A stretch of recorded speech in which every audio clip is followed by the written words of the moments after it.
네, 반갑습니다. 손존입니다.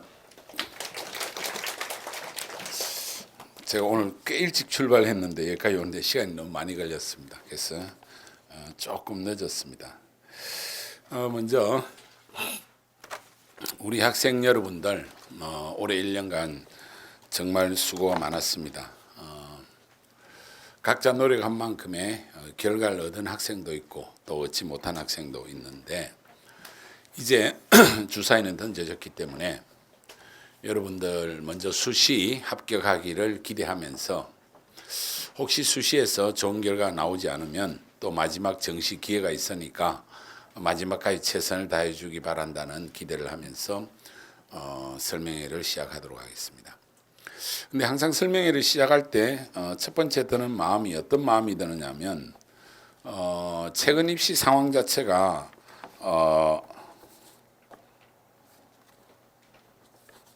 너무나 우리 학생들한테 좀 불합리하게 전개되고 있기 때문에 그래서 저는 늘 안타까운 마음입니다.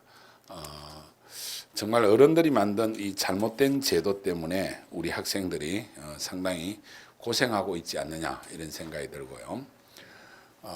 제가 한 33년째 이 일을 하고 있는데 보면 학력고사부터 해서 본고사도 생겼다가 또 없어지고 수능도 생기고 그리고 수시라는 제도도 생기고 온갖 제도가 한 2, 3년 단위로 계속 바뀌어 왔거든요. 그 과정에서 현행 제도가 가장 나쁜 것 같아요. 정말 이렇게 나쁘게 만들 수가 있을까 할 정도로 학생 수는 지금 엄청나게 줄어서 실질 경쟁률은 한 1대1밖에 안 되는 상황에서 정시 경쟁률이 6대1 이런 식의 상황을 만들어 놓은 게 어른들의 잘못이라고 생각합니다. 그래서 학생 여러분들 마음 아프겠지만은 이 모든 것이 어른들의 잘못이니까 여러분들 잘못 없다 생각하고 그동안 최선을 다했던 데 대해서 자부심을 가지고 또 앞으로 여러분들이 살아갈 미래 세대는 지금같이 이렇게 대학 진학만 가지고 결정되는 그런 세상이 아닙니다. 충분히 많은 가능성이 열려 있기 때문에 이제 인생에서 시작하는 첫 스타트에 불과하다 이렇게 생각하고 가슴을 열고 마지막까지 최선을 다하고 그래서 올해 가능한 한 꼭 대학을 들어가고 대학 들어가서 여러분들의 인생을 얼마든지 새롭게 만들 수 있다 그런 희망적인 생각을 가지고 혹시 수시에서 합격하지 못하면 어떻게 하면 정시를 뚫어낼 수 있을까 하는 그런 관점에서 오늘 설명회를 진행하도록 하겠습니다. 전체적으로 PPT를 보면서 하겠습니다. 이 자료집이 아닌 것 같네요. 네. 네. 오늘 나눠준 거는 우리 원장님이 딴 걸 가지고 계신 것 같아요. 네, 맞습니다. 오늘 나눠준 게 전체적으로 전략이 곧 합격이다. 이 책자를 나눠줬죠. 네. 왜 전략이 곧 합격이라고 이야기를 하느냐 하면 최근 몇 년간 정시에 있어서 올해가 제일 유리합니다. 우선 학생 수가 많이 줄었고 작년에 비해서 한 5만 명 정도 응시자가 줄었거든요. 최종 응시자는 48만 명밖에 안 되고 또 상위 9개 대학의 정시 인원이 전년 대비해서 17% 늘었습니다. 1,018명 정도 늘었거든요. 그러면 전년도보다 상위 9개 대학의 경쟁률이 실질 경쟁률이 한 4대1로 줄었어요. 한 2년 전에는 6대1이 넘었는데 그럼 상위권에서 합격이 좀 더 쉬워지면 이게 나비 효과가 돼서 중상위권, 중위권, 하위권까지 다 연쇄적으로 효과를 가져옵니다. 그래서 수시에서 혹시 떨어지더라도 정시에서 합격할 수 있는 가능성이 예전보다 훨씬 더 올라갔다 이런 기대를 가지고 오늘 이 설명을 잘 참조하시면 될 것 같습니다. 그래서 정시 합격을 위해서 우리가 꼭 체크해야 될 내용, 체크 포인트를 지금부터 한번 보도록 하겠습니다. 자, 여기를 쭉 보면서 자료집은 그 밑에 페이지가 나옵니다. 다음 페이지 넘기겠습니다. 기본적으로 우리가 꼭 확인해야 될 변수, 여기가 제가 시간을 제일 많이 가지고 이야기할 건데요. 자료집 62페이지인데 그 나중에 참조해서 한번 쭉 보시고요.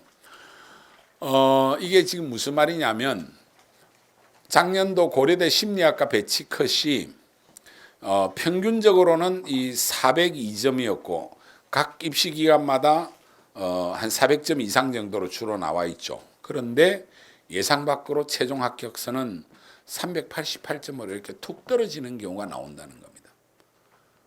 그리고 그 다음 넘어가면 고려대 화공생명공학과 같은 경우에는 최초 합격선이 한 390점대 좀 넘었죠. 그런데 최종 합격은 385점까지 떨어집니다. 왜 그러냐면 여기는 추가 합격이 무려 22명 모집에 13명이나 일어났습니다. 이렇게 배치표보다 훨씬 카트라인이 떨어지는 상황이 작년도부터 좀 강하게 나타났고 올해도 이런 현상이 나타날 가능성이 있기 때문에 배치표면은 참고만 해야지 이걸 가지고 반드시 이대로 결론 난다 생각하시면 안 된다. 그리고 학생들의 지원 양상에 따라서 특히 작년부터 학생들이 올해 학생 수가 대폭 준다는 것 때문에 소신 상향 지원하는 경향이 있었거든요. 근데 올해 아마 고3들도 똑같은 양상이 나타날 겁니다. 내년에도 6만 명이나 또 줄거든요. 내년에는 응시자 수가 42만 명이 살짝 넘어갑니다. 이런 상황을 생각해서 소신 상향을 하다 보면 어떤 데는 왕창 몰리고 어떤 데는 생각보다 안 몰리면 거기는 추락을 해도 이렇게 예상보다도 예상 자체가 396이었잖아요. 평균이. 그죠? 그럼 385점이면 무려 11점이나 떨어지면 이건 상당히 많이 떨어진 겁니다. 이런 식의 양상이 상위권 대학부터 나타날 수 있기 때문에 최근 한 3, 4년을 놓고 보면 올해가 정시에 있어서 가장 좋은 결과를 낼 수 있는 가능성이 있다. 이런 이야기입니다. 특히 서울공대 같은 경우에는 이 산업공학과가 2018학년도에서는 예상보다 상당히 높았어요. 이과가 별로 인기 있는 과는 아닌데 공대에서 경쟁률이 좀 높다 보니까 예상이 386이었는데 389, 한 3점 이상 높았습니다. 그러다 보니까 배치표라는 거는 최근 2, 3년의 입시 결과를 가지고 만들 수밖에 없거든요. 그래서 작년에는 한 400점 정도로 이렇게 평균적으로 잡아놨는데 작년에 경쟁률이 좀 낮고 학생들이 빠져버리니까 이게 무려 384점. 그러면 예상보다도 16점이나 떨어지는 상황이 일어난다. 자, 최근의 상황이 정시는 이렇게 변수가 좀 더 커지는 방향으로 가고 있기 때문에 결국은 지금 이 시간부터 수능 원서 쓰는 이 기간을 어떻게 생각해야 되냐면 수능 6교시라는 생각을 가지고 해야 돼요. 수능 5교시는 끝났고 6교시 지금부터 한 20일 동안 거의 한 달 가까이 열심히 준비를 잘 하면 한 10점 이상은 이 노력에 의해서 만회가 충분히 가능하다. 그래서 오늘 나눠준 이 자료집을 진짜 수능 교재 이상으로 생각하고 우리 학생들은 금가옥조라고 생각하고 최소 5번 정도 읽어야 됩니다. 오늘 설명에 한 번 듣고 절대로 이해할 수 없어요. 아시겠습니까? 이 말을 꼭 기억해야 됩니다. 그리고 이 책을 여러 번 읽고 계속 반복해보고 예측 서비스 같은 걸 통해서 모의 지원도 해보고 이렇게 하다 보면 올해 이렇게 되겠구나 하는 감을 딱 잡을 수 있어요. 그렇게 해서 원서를 써야지. 제일 나쁘게 원서 쓰는 방법은 이게 생각보다 어렵거든요. 그러니까 한 50만 원 정도 주고 유료 상담을 가는 경우가 있는데 이건 입시 결과에서 분명히 제가 말씀드리지만 가장 나쁜 결과를 가져옵니다. 돈 쓰고 가장 나쁜 결과가 나와요.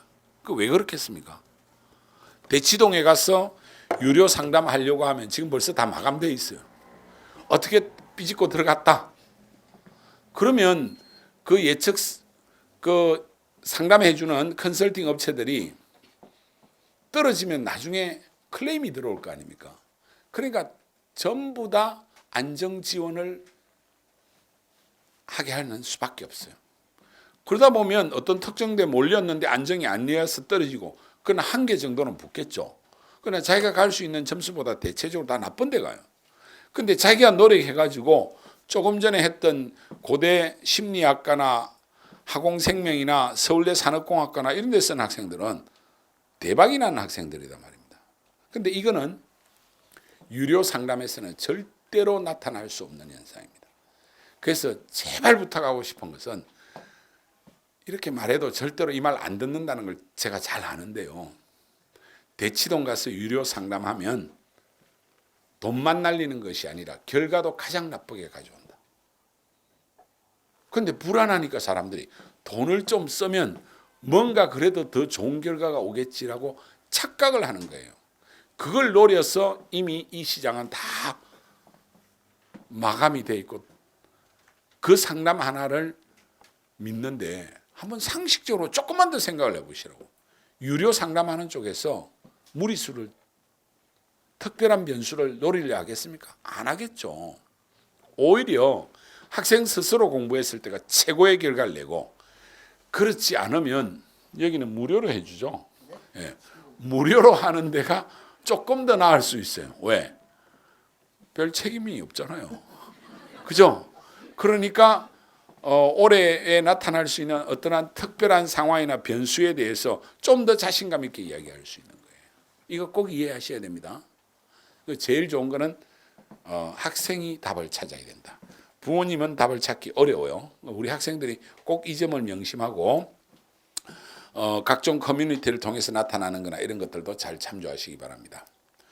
자, 올해는 재학생들은 분명히 소신 상향 지원을 할 가능성이 높다, 구조적으로. 왜냐?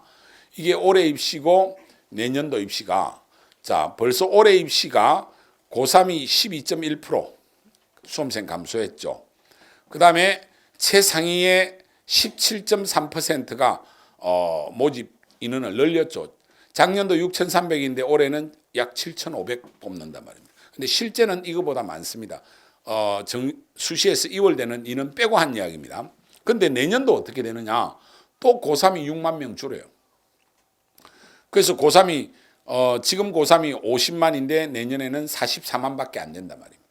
거기에다가 또 현 정부가 정시 늘리라는 정책을 이미 대선 공약부터 있었고, 올해 또 조국 사태를 해가지고 뭐 40% 이상 지금 강력하게 밀어붙이지만은 그 전부터 계속해서 내년도에 주요 대학은 30%가 다 넘어갑니다. 그렇게 해서 내년도에도 7,480명에서 8,200명 가까이 늘기 때문에, 그럼 결과적으로 어떻게 됩니까? 수험생 수 줄죠. 상위권 대학의 정시 인원이 늘죠. 그러면 정시로 상위권 대학 갈 수 있는 가능성이 훨씬 커지기 때문에 정시 지원하는 애들이 올해 지원할 때 어떻게 했습니까? 안 되면 내년도 한 번 더 해도 된다. 내년까지 팍 줄거든요, 학생이. 그 다음부터는 별로 안 줄어요. 그러니까 재수를 한다고 했을 때 가장 가능성이 높은 해가 내년이다 하는 걸 알고 있기 때문에, 작년에도 이미 재수했을 때 효과가 있다라는 걸 알고 있었기 때문에 수험생이 6만 명이나 줄었는데 재수생은 늘었거든요. 근데 내년은 재수생도 늘 수가 없어요. 왜? 워낙 모수가 줄었기 때문에. 그래서 재수생이 13만 4천에서 내년에는 한 11만 8천으로 재수생도 줄고 재학생도 6만 줄기 때문에 응시자가 48만에서 42만으로 내년에 줄게 돼 있다는 겁니다. 이런 것들을 생각을 해보면 정시 지원에 있어서 좀 더 강력한 지원이 나타날 가능성이 많다. 이 안정 지원을 할 경우에는 변수가 적게 일어나는데 소신 상향이 일어날 경우에는 어느 쪽으로 쏠릴지 모르기 때문에 변수가 크다, 이런 이야기입니다. 이게 올해 입시에서 가장 핵심입니다. 이것만 딱 머릿속에 일단 오늘 공부하고 가시면, 그럼 이게 어떤 방향으로 나타날 거냐 하는 거는 뚜껑을 열어봐야 되는 거예요. 이거는 자연현상의 예측하고는 전혀 다릅니다. 자연현상의 예측은 기압고를 보고 여러 가지 일기도를 딱 보면 내일 날씨가 어떻게 된다, 정확하게 예측할 수 있어요. 왜? 그 예측이 자연현상에 영향을 안 주잖아요. 사회현상은 사회현상에 대한 예측 자체가 예측되는 현실 안에 들어가 있기 때문에 이게 복잡하게 나타나요.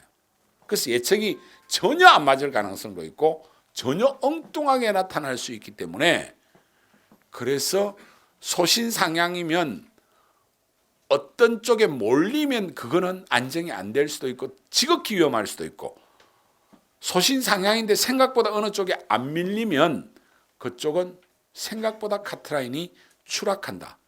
특히 연고대에서 그런 일은 항상 일어난다.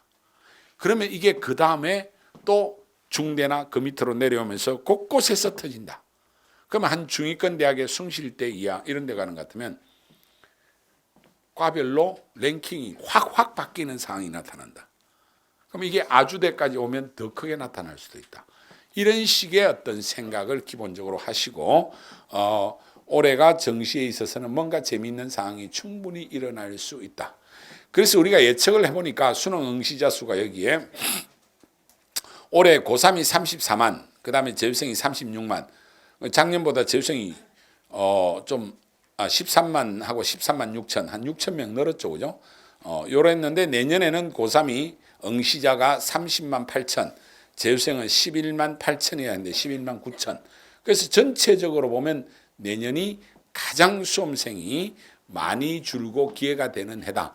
그런데 거기에 비해서 주요 9개 대학, 이 가나다로 해서 9개인데 9개 대학이 보면 2019학년도 6,300, 7,400, 8,200 이렇게 되니까 그런 상황이 나온다는 걸 우리가 데이터로 제공을 한 겁니다. 이거 이해하시겠죠, 그죠? 자, 그다음 넘어가겠습니다. 그다음에 그러면 왜 배치표는 참조만 되느냐? 배치표는 맞을 수가 없죠. 이렇게 복잡하게 움직이니까. 왜냐하면 가나다라를 똑같은 기준으로 쓰는 게 아니잖아요. 하나는 소신 쓰고 하나는 안정 쓰고 막 이렇게 하니까 뭐 어떻게 될지 모르기 때문에 배치표는 참조만 해야 되고 또 배치표 자체가 믿을 수가 없어요. 왜? 입시 기간별로 다 제멋대로 한단 말입니다. 한양대의 정보시스템공학과에 대한 예상 배치표가 293이라고 내놓는 데도 있고 285라고 내놓는 데도 있어요. 점수 차이 많이 나죠. 그래서 평균을 보면 289야. 건설환경 같은 데도 278인데 274부터 286까지 무려 12점 차가 나타나니까 그러면 메가스터디, 진학사, UA, 대성, 청솔 다 들고 앉아서 평균값 내겠습니까? 그렇지 않죠. 그러니까 이거는 어디까지나 참조만 하셔야지 이건 답이라고 생각하시면 안 된다. 이런 이야기입니다. 자, 그 다음 넘어가겠습니다. 그 다음에 응시자 수가 감소해서 결국은 합격선 자체가 낮아질 수밖에 없죠. 학생들이. 특히 백분위 반영대학 같은 경우에는 생각을 해보십시오. 예를 들어서 60만이 응시했을 때 하고 50만이 응시했을 때 그럼 1%가 6만 명이고 이건 5만 명이니까 학생 수가 줄면 올해 응시자가 줄었잖아요. 그러면 작년하고 똑같은 석차를 받으면 어떻겠습니까? 백분위가 떨어지겠죠. 당연히. 그래서 백분위 반영대학에 있어서 카트라인은 작년 기준보다 무조건 낮아질 수밖에 없다. 그러면 작년에 백분위 95를 받은 애는 올해는 94.5다 이런 이야기예요. 그 다음에 수리나에 작년에 85를 받은 애 같으면 올해는 83.65다. 이렇게 되니까 작년 백분위 가지고 똑같다 하면 올해는 훨씬 잘 친 겁니다. 아시겠습니까? 이해되시죠? 합격선은 올해 떨어진다. 그 다음에 그러나 정시에 대해서 그럼 정시가 많이 늘어났냐? 전체로 보면 정시는 줄었습니다. 전국 대학을 놓고 보면 2020년에 있어서 자 작년에는 82,900인데 올해는 79,000. 오히려 하위권으로 내려갈수록은 지금 학생을 모집 못하잖아요. 지방사립대 같은 데는. 그래서 아예 대놓고 수시로 다 뽑아가 버려요. 정시로 아예 하나도 안 뽑는 과들도 많아요. 그러다 보니까 전체적으로는 정시는 줄었지만은 결국은 영향을 주는 거는 상위권 대학이다 말이에요. 상위권의 정시가 늘었다라고 이해를 하시면 됩니다. 자, 그리고 아까 전에 요거는 얼마나 우리가 수능 인원이 급격하게 줄고 있느냐. 대학 들어가기가 얼마나 쉬워졌냐는 걸 단적으로 보여주는데 왜 이렇게 대학 들어가는 게 어려워졌나. 지금 말이 안 되는 제도예요. 한번 봐보세요. 2016학년도 해봤자 지금 우리가 2020학년도니까 1년, 2년, 3년, 4년 전이었잖아요. 그때만 하더라도 원서를 낸 애가 63만이고 응시자가 58만이었어요. 이게 55만, 53만 작년에 안 줄은 거는 밀레니엄 세대 때문에 안 줄었고 올해 48만, 내년 42만. 지금 학령 인구가 급격히 급속도로 줄고 있잖아요. 4년대 대학의 정원은 그렇게 많이 안 줄었어요. 그리고 전문대까지 하면 별로 줄지를 안 했어요. 그럼 1대1이 되고 이거 대학 다 들어가야 되는데 왜 이렇게 어려워졌느냐? 이 어른들이 잘못했어. 수시라는 묘한 제도에서 거기에다가 공정성이라고는 찾아보기 어려운 학종, 이런 데서 온갖 장난을 다 치니까 성실하게 착실하게 공부한 일반고 학생들이 엄청난 피해를 보면서 결국은 정시 모집 자체를 30%도 안 하다 보니까 수시에서 떨어지면 정시는 엄청나게 들어가기 어려워지는 겁니다. 이게 얼마나 어려워졌냐면요, 저는 33년 동안 이 일을 했기 때문에 딱 단적으로 비교하면, 예전에 연고대 갈 학생, 그냥 학력고사 시절에 걔가 수시에서 다 떨어졌다면 정시로 어디 가냐면 세종대밖에 못 갑니다. 이 말이 안 되는 제도예요. 그렇게 교묘하게 만들어 놓고 그 수시에서 누군가는 엄청난 혜택을 보는 거죠. 그럼 다수의 학생들은, 특히 일반고 학생들은 수시에서 가려고 하면 좀 이상한 학교 가야 돼. 그렇죠? 교과로 이렇게 가려고. 학생 몇 명 되지도 않는데 내신 받아봤자 이게 제대로 안 나오고. 학종은 남의 나라 이야기 같고.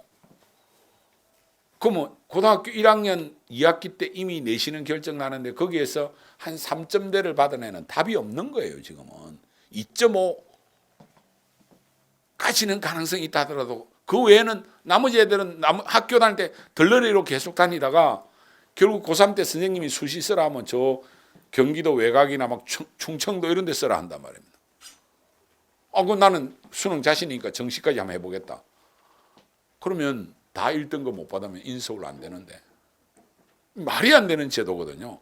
옛날 같으면 다 1등급 받으면 연고대 가냐 이러고 앉아 있었어요. 학력고사 시절로 놓고, 아니면 수능 초창기를 놓고 보면.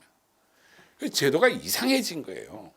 그리고 서울 시내로 모든 것이 몰리고 상위 15개 대학에 집중되는 이러한 왜곡된 현실 속에 여러분들이 희생을 당하는 거지, 우리 학생들이 잘못했거나 학부모가 잘못한 거 아니에요. 이거는 교육 정책을 위반하는 사람, 그리고 교육 공급자인 주요 대학, 그리고 요걸 학생들로부터 공교육 정상화라고 착각하는 현직 교사, 이 사람들만 유리한 거예요.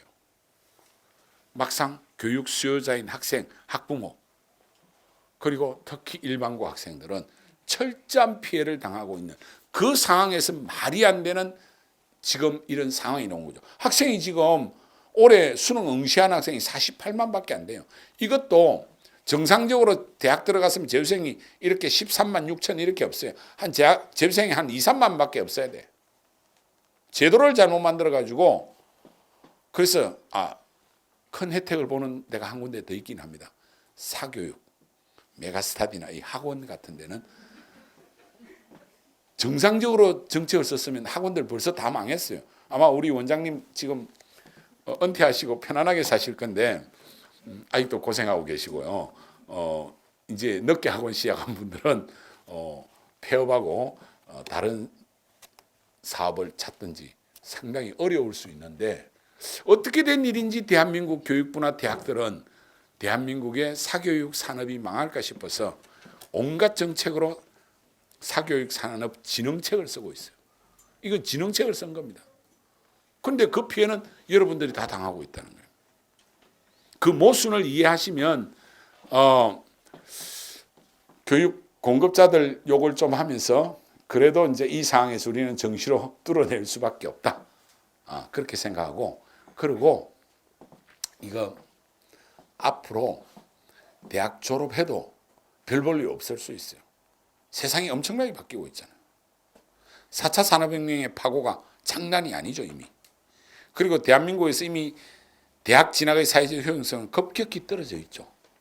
그래서 여러분들도 이거 아닌데 하면서 그래도 내가 경험했던 대학 진학의 효용성 때문에 마지막으로 아직도 자식들을 대학 잘 보내려고 하는데 이거 기대만큼 결과가 안 나옵니다. 그러니까 대학 진학에 대해서 너무 걱정하지 말고 한번 질러보고 떨어지면 되는데 가고 이렇게 해서 재수 이렇게 하지 말고 더 큰 꿈을 꾸셔야 됩니다. 진짜입니다. 그 이야기를 내가 나중에 한 꼭지로 따로 말씀드릴 겁니다.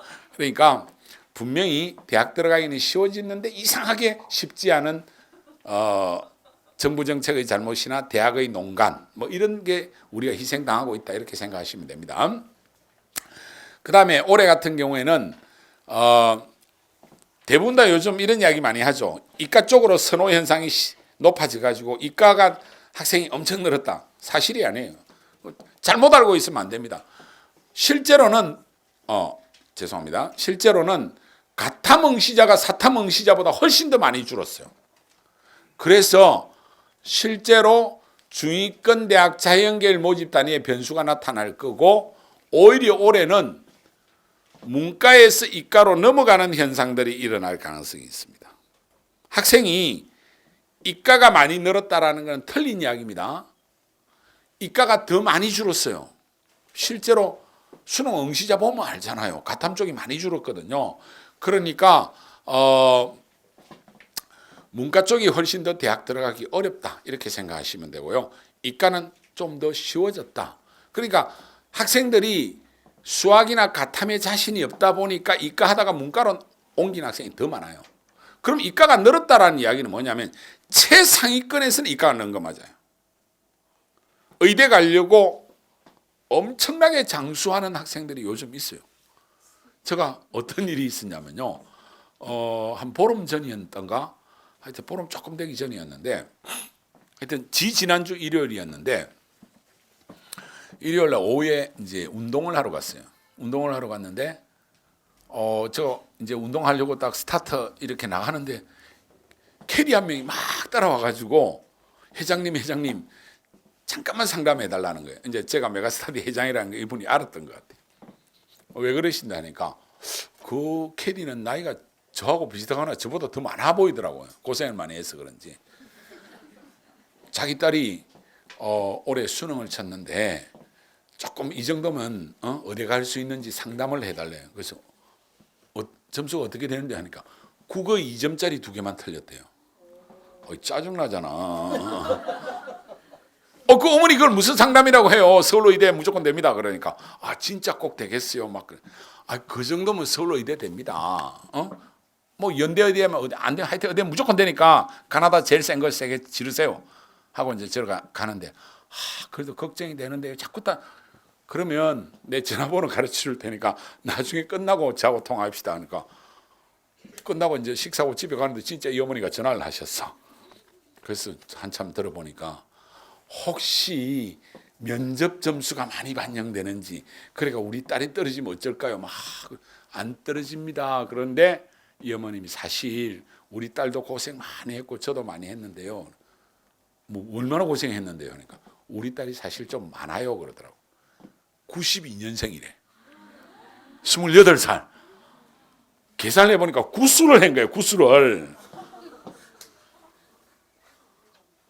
요즘 그런 애들이 간혹 있는데 뭐 그렇게 해서 자기 목표를 반드시 달성하면 좋겠지만은 참 안타깝더라고요. 그럴 정도로 최근에 이런 장수생들도 의외로 있지만은 저는 올바른 선택이라고 생각하지 않습니다. 물론 그 학생은 뭐 결과를 냈으니까 다행이라 하겠지만은 그럴 정도로 장수생들도 꽤 많이 있다. 그거는 최상위권 이과에 한정돼서 그런 애들 꽤 있어요. 사수오수하는 의대 지망생들이 의외로 있습니다. 그러니까 의대 이런 이야기 하면 그 남의 나라 이야기니까 그냥 우리 빼고 이야기하는 게 좋을 것 같아요. 그렇죠? 예? 그래서 그 외에는 전체적으로 이과 많이 줄었습니다. 그리고 이과생들한테 우리가 꼭 체크하고 하나 넘어가야 될 게 뭐냐면 다수는 중위권이잖아요. 중위권 학생들의 이과가 원서를 쓸 때 수리가를 강제 지정하느냐 안 하느냐, 가탐을 강제 지정하느냐 안 하느냐, 이게 되게 중요하겠죠.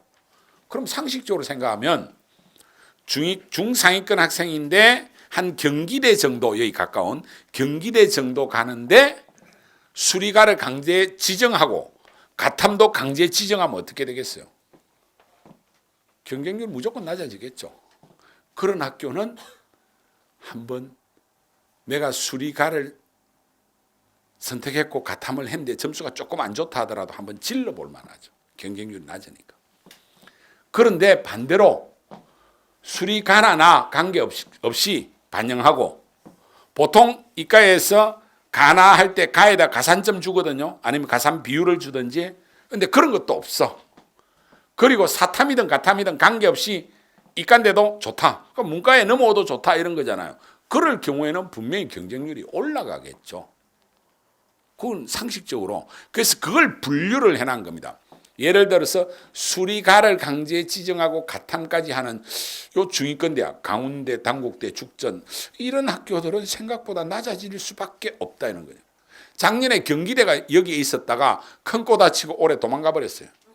가나 해도 되는 대로 가고 그 가탐은 했는데, 이게 예를 들면 이런 학교도 있단 말이에요. 가나 관계없고 심지어 탐구, 사가탐 관계없다, 이런 데야. 가천대, 가톨릭대, 고려대, 가정교육, 간호컴퓨터 이런과, 강운대, 국민대, 단국대 중에서 건축학과, 이런 과들은 문과에도 와도 좋다라는 생각을 가지고 있기 때문에 경쟁률이 높아진다. 그래서 원서를 쓸 때 이렇게 생각하시면 됩니다. 제약 조건이 많으면 생각보다 경쟁률이 낮아지고, 제약 조건이 적으면 경쟁률이 올라간다, 이렇게 생각하면 됩니다.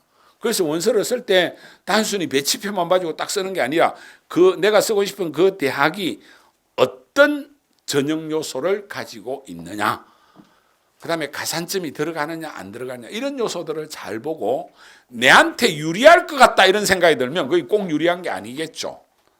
그 생각을 같이 하는 애들이 많으면 경쟁률이 올라갈 거 아니야.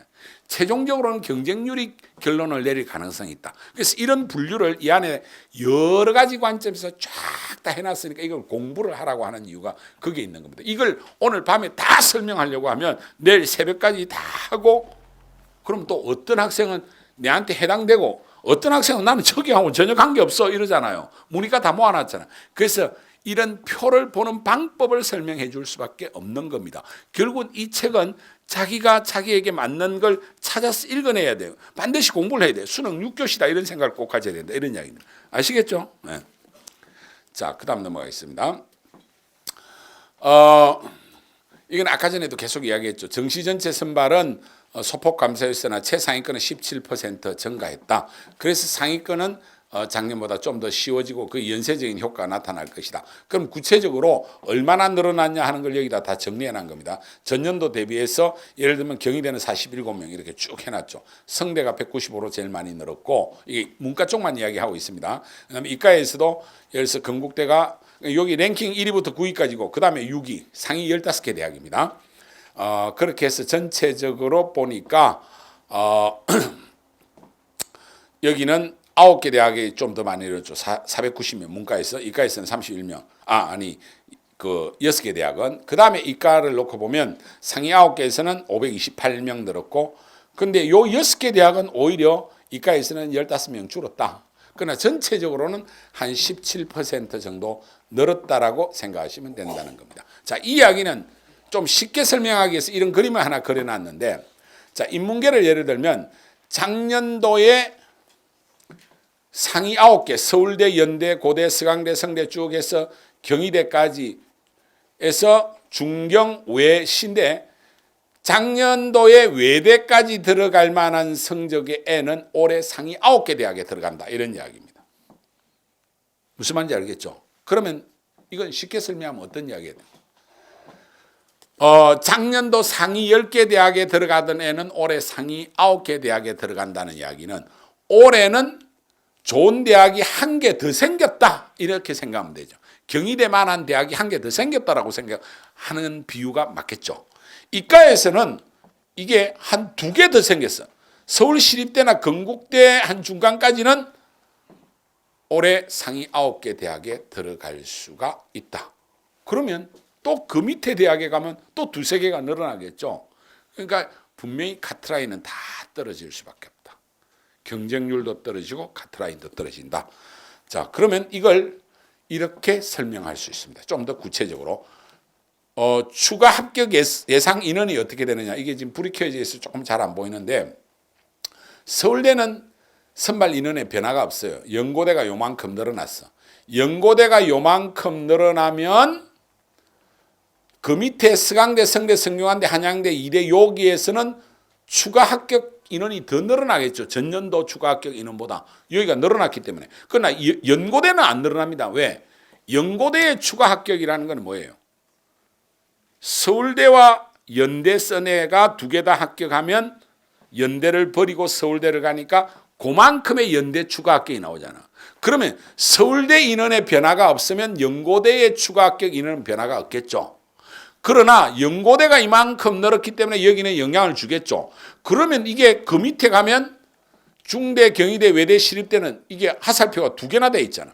더 많이 추가 합격 인원이 될 거고 이게 밑으로 계속 영향을 준다. 그래서 이런 결론이 나온다는 거예요. 최상위 대학 선발 인원이 증가했는데 그 외 대학은 선발 인원이 전년도와 큰 차이가 없으므로 추가 합격 인원과 합격률이 상당히 올라갈 가능성이 있다. 그래서 올해는 분명히 입시 기관들도 배치표가 작년보다 100분위도 구조적으로 인원이 줄었기 때문에 줄여놨고, 그 다음에 정시가 늘어났기 때문에, 상위권에 늘어났기 때문에 다 영향을 받아서 표준 점수든 100분이든 배치표가 작년보다 낮아져 있다는 건 당연한 거다. 그런데 일반적으로는 그런데 반드시 그런 건 아닐 거 아니냐는 거야. 어떤 대학 어떤 과는 많이 몰리면 그건 생각과는 달리 올라갈 거고, 어떤 대학은 완전히 덜 모이면 떨어지는 정도가 훨씬 더 많이 떨어질 거다. 그럼 결국은 우리가 원서는 어디에 써야 되느냐? 생각보다 많이 몰린 데 쓰면 망하는 거고, 생각보다 안 몰리는 데 쓰면 로또를 잡는 거고, 그런 거죠. 결국은 이 정시는 본질적으로 눈치 싸움이 될 수밖에 없어요. 변수가 수시보다 훨씬 많아요. 왜? 수시는 쉽게 말하면 내가 원서를 쓰고 시험을 보러 가는 거잖아요. 그러니까 가고 싶은 대학, 갈만한 대학 이렇게 해서 대충 해서 9월 달에 쓰잖아요. 그럼 변수가 몇 가지 없어. 그런데 정시는 카드를 딱 쥐고 있어. 점수를 다 알고 있어. 상대적으로 누가 어떻게 움직이느냐에 따라서 내 점수가 달라지는 거잖아요. 가나다로 원서를 3개를 써야 되고 100분위를 반영할 수도 있고 표준 점수를 반영할 수도 있고 100분위와 표준 점수를 섞어서 반영할 수도 있고 또 대학에 따라서는 변환 표준 점수를 할 수도 있고 또 과목에 따라 가산점을 주기도 하고 감산하기도 하고 이게 복잡하게 되어 있기 때문에 정시가 훨씬 더 복잡하고 정시의 의외성이 항상 더 일어난다. 그런데 최근 한 4-5년은 안 일어난 이유가 좀 덜 일어난 이유가 워낙 수시에서 많이 뽑아버리고 정시에서 뽑는 인원이 없다 보니까 천정부지로 올라갔을 따름이라는 거죠. 근데 이게 작년부터 내려오기 시작하고 있다. 왜? 정시 인원을 조금씩 늘리고 있고 학생 수도 많이 줄고 있고 그 다음에 학생들의 대학 원서를 쓰는 양상 자체가 예를 들어서 의대 가려고 하는 남은 나라 애들은 저거들끼리만 매 치고받고 막 구수생도 오고 하니까 거기는 막 너희들 나라 이야기로 빼버리면 나머지는 의외로 변수가 생각보다 많이 일어나기 시작했다. 이건 앞으로 최근 몇 년간 계속 이런 양상은 더 일어날 겁니다. 그래서 정시는 원서를 쓰는 기술 이게 상당히 중요할 수 있다. 그런데 다시 이야기하지만은 이걸 결론을 내라고 돈을 딱 갖다 주는 순간 나라도 안정지원밖에 권할 수 없어요. 그러니까 돈 내고 망한다는 거예요. 돈 내고 망하게 돼 있다는 거예요. 이해되시죠? 그런데 오늘 밤에 이걸 몇 번 지금 3번, 4번째 이야기하고 있어요. 그런데 이 중에 70%는 역시 돈 내고 망할 거다. 이미 돈 내놨잖아요. 곳곳에. 빨리 취소하십시오. 그거 한 서너 군데 내놨으면 아버님 이번 겨울에 저 동남아 골프 여행이라도 한번 갔다 오실 수 있어요. 괜히 쓸데없는데 돈 날리고 대학은 더 나쁜 데 가지 말고 그냥 여기 수원 메가스타디 와서 무료로 해주는 상담 들어가면서 저는 그렇게 생각 안 하는데 하고 한번 따지고 치고받고 이렇게 해야 돼요. 돈 낸 데 가면요 그 소리도 못해요. 왜? 딱 30분 1시간 딱 정해진 기간 안에 쫙 해가지고 가만히 듣다가 마지막 결론입니다 하면서 이렇게 쓰십시오. 시나리오 1, 2, 3 몇 개 써주고 그것도 받아와가지고 끝까지 들고 눈치 보고 그 눈치도 안 해요. 그렇게 쓰고 아깝게 떨어지고 예비 마지막 두 번째, 세 번째 남았는데 끝끝내 불려가지 못하고 하는 이런 이상한 결과 나와요. 진짜로. 그러니까 생각 밖의 상황이 나온다. 좀 더 이제 필요한 이야기를 또 할게요. 그러면 실질적으로 상위 9개 대학만 딱 놓고 우리가 예상을 해봤어요. 2018학년도는 실질 경쟁률입니다. 인문이 6.2대 1, 자연이 6.0대 1이었어요. 작년도는 5.5대 1, 5.4대 1이었어요. 올해는 현재 인원을 가지고 보면 4.4대 1 문과는 이과는 4대 1 정도로 상당히 많이 떨어진 거예요. 이게 거의 2대 1씩 떨어져 버렸잖아요. 실질 경쟁률이. 그러니까 이렇게 되면 이거 밑에 다 영향을 준다. 그래서 추가 합격률이 올라갈 수밖에 없죠. 그러면 실질 경쟁률이 떨어지고 최종 카트라인은 폭락하는 데가 각 대학마다 몇 개까지씩 나올 수밖에 없다. 이런 이야기가 되겠습니다. 아시겠습니까? 그 다음에 이제 경쟁률을 볼 때 여기 이제 서울대 쓰는 애들은 많지 않을 건데 서울대 쓰는 애들은 항상 조심해야 돼요. 이건 팁 하나만 서울대는 이것도 남은 나라 이야기일지 모르니까 짧게 이야기할게요. 서울대가 28일 날 마감하거든요. 나머지 대학들은 30일, 31일 날 마감해요. 서울대 원서를 쓸 때 되게 조심해야 될 게 28일 날 일찍 마감해버려요. 그러면 서울대가 확실히 될 만한 애 쓰겠죠. 미리 썼겠죠. 확실히 안 될 만한 애들도 상당히 미리 써놔요. 그래 뭐 서울대 한번 썼다라는 가문의 명예만 나는 노리고 재수하겠다. 그 말도 안 되는 애들이 한번 써보는 애들도 꽤 있어요. 그런데 될똥말똥한 애들은 이거는 죽음이야.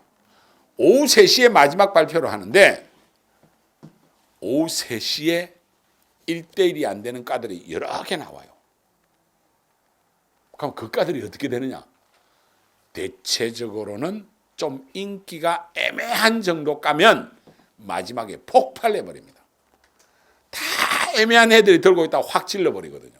그래서 작년도 같은 경우에 영어 교육과 오후 3시에 0.75, 지리 교육과 0.86, 사회 교육과 1.0 이 과들이 전부 다 7대1, 8대 이렇게 올라가요. 자연계에서도 산림과학부 이거 농대죠. 이거 두 개가 0.41, 0.5니까 와 그래도 서울대 이거 뭐 이렇게 폭발해 버려요. 그래서 특히 서울대 같은 경우에 마지막 날 오후 3시가 마지막 그 경쟁률 발표하거든요. 요걸 보고 너무 낮다고 생각해서 무조건 쓰면 되느냐? 그렇지가 않을 수도 있다. 이제 이게 눈치 작전의 특징이죠. 그럴 거 아니에요. 이거는요. 아파트 추첨할 때도 마찬가지입니다. 아파트 추첨할 때도 제가 이런 심리를 일찍 알아가지고요. 제가 29살 때 지금 59인데 딱 30년 전에 29살 때 우리나라 5대 신도시 아파트 개발했거든요. 분당, 평촌, 삼본, 일산, 중동 이렇게 할 때 제가 아파트를 당첨된 사람입니다. 처음에 분당을 해보니까 딱 20대 1이 맨날 넘어. 이건 도저히 안 될 것 같아. 그리고 나이도 어리고 뭐 여러 가지 1순위에서 전혀 거리가 머니까 그러다가 한 번인가 두 번 딱 떨어지고 생각해 보니까 분당이나 이런 데는 도저히 안 되겠고 조금 그래도 가능성이 있는 3번. 그런데 평수도 33, 4평. 이건 너무 인기가 많아. 이거 써가지고는 도저히 될 것 같지가 않아. 그래서 애매한 평수를 썼어요. 그때 선평수가 37평이었던가? 이 애매한 평수, 요거 좀 애매하잖아요. 37평에 보니까 제가 가보지도 않았어요. 한 두세 번 떨어지고 나니까 이 모델 하우스 가봤자 아무 소용이 없더라고. 괜히 거 가서 허물만 켜놓은 분들만 해요. 마찬가지로 잠실체육관에 설명회 많이 온다고 해서 되는 게 아닙니다. 똑같아요. 근데 한진 아파트인데 가보진 않았는데 A형이 있고 B형이 있는데 A형은 딱 보니까 이게 한 500세대 정도 뽑는데 이건 150세대밖에 안 뽑아. 그럼 사람들이 여기 있어요. 그래서 저는 여기 쓴 거예요. 근데 이게 또 보니까 나중에 더 자세히 보니까 이건 방이 4개인가 그랬어요. 그러니까 요건 방이 3개고 예전에는 좀 방을 많이 뽑는 형태였거든요. 예전에 사람들이 좀 많았잖아요. 그러니까 자 살기도 좀 더 방이 많으면 좋겠다. 많이 그 모집 인원 그 수가 500 정도 되니까 사람들이 여기는 엄청나게 몰려가지고 이건 한 8대1 정도 됐는데 이건 한 3대1밖에 안 됐어요. 3대1밖에. 근데 나중에 뭐 아파트 값은 다 똑같잖아요. 그래서 제가 여러 가지 고민을 딱 해보니까 20대1 넘어가는 분당 이런 데는 이거는 그냥 추천만 하는 거예요. 추천만. 이거는 1순위 빼고 하면 실질 경쟁률은 한 30대1 되니까 내한테는 때려주게 될 확률이 안 올 것 같고 한 2번 떨어졌거든요. 분당 한번 떨어지고 평촌 한번 떨어지는 거예요. 그러면 이거 꼭 되고 싶으면 그 당시는 되기만 하면 한 1억씩은 버는 시절이에요. 이거 되려고 하면 애매한 3번 정도 동네가 좋을 것 같고 평형도 그렇다고 해서 내가 50평 넘어가면 돈도 안 되고 그럼 어느 정도 할까? 제일 인기 많은 국민주택 33, 4평 이거는 도저히 안 될 것 같고 그래서 애매한 평 그리고 또 자세히 들다 보니까 500세대 뽑는 거하고 150세대 뽑는 거하고 사람들은 500세대를 노릴 것 같아. 그래서 150세대 이렇게 해서 딱 넣었는데 와 29살 때 당첨되고 나니까요 서울대 간 기분 비슷한 기분이 들는데 결국은 우리가 뭔가 이렇게 딱 손에 쥔 걸 가지고 정시원서를 쓸 때는 여러 변수를 잘 계산해서 결국은 경쟁률을 우선 무조건 낮춰야 돼. 그죠? 그래야 점수가 떨어질 수 있잖아. 비싼 거라도 경쟁률이 올라가면 무조건 올라가는 거예요. 그런 상황. 그리고 추가가 일어날 수 있는. 그럼 추가가 일어난다면 한번 생각해 보세요. 자꾸 연고대만 예를 들지만 웬만한 대학도 추가가 인기 있는 학과에서 추가 합격이 일어나겠어요? 비인기과? 당연히 인기 학과겠죠. 예를 들어서 중앙대 인기학과를 쓴 애는 진짜 중앙대 인기학과를 오고 싶은 애가 아니야.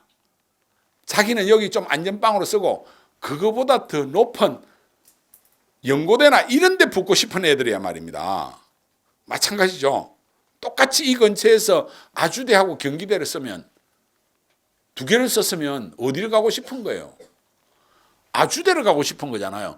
그러면 경기대는 좀 경영학과나 뭐 공대 전자공학과나 인기학과 딱 써놓고 아주대는